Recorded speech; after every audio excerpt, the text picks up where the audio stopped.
Yun, nilagay ko na lahat ng gamit ko sa aking bagong belt bag. Ang ganda na ito kasi may sabitas ng susi, oh. Tapos 3 pockets. Ang ganda pa ng zipper niya. 3 pockets sa may zipper, then merong partition sa loob. Ayan, oh. Ganda. Tapos may kasama siyang sticker, Immortal, ayan, oh. Valor Creed Strength. Ayan.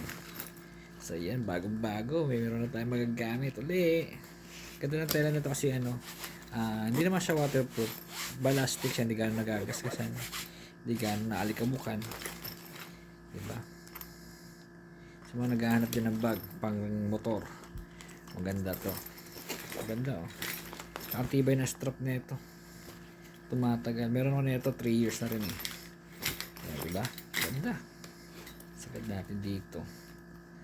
Sa mga naghahanap din ng bag. Immortal. Order na. Bye.